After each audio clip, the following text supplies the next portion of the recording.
Hello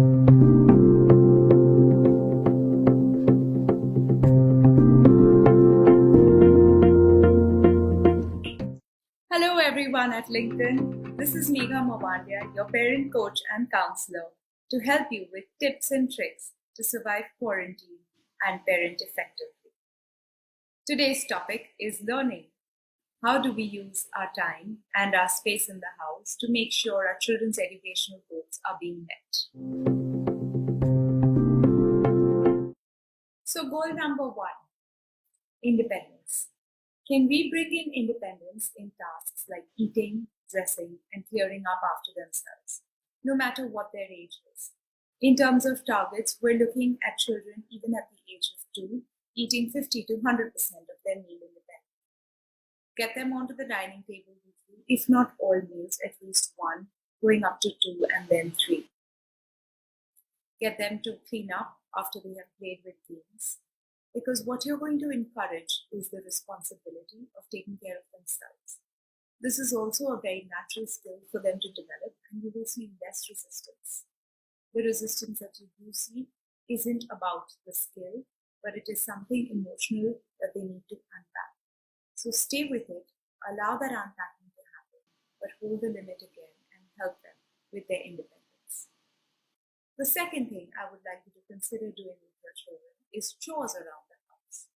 So whether it is dusting, cleaning, sorting.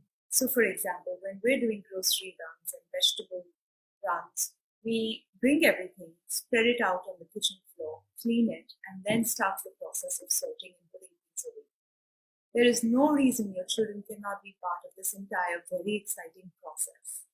They will learn to name the things, they will learn to know what goes in the fridge, freezer, dry cabinet, etc., etc.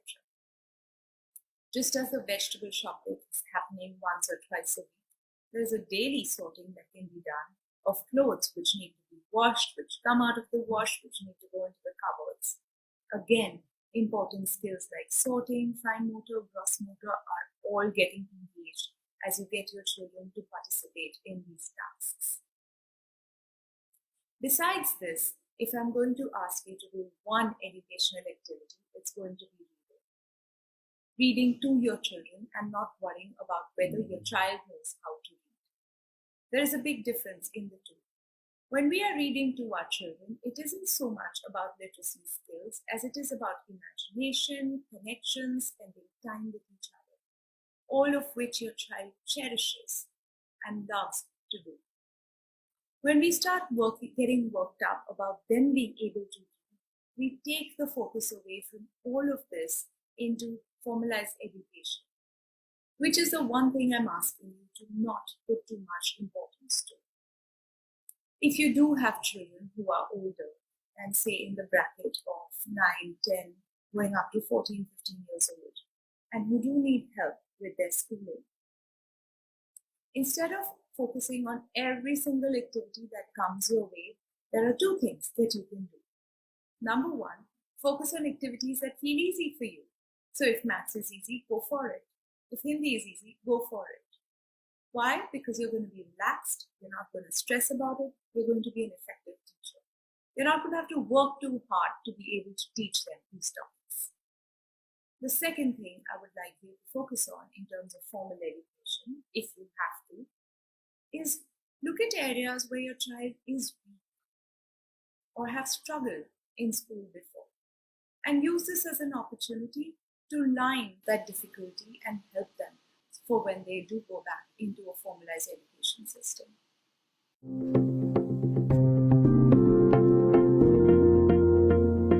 I hope these tips and tricks worked for you.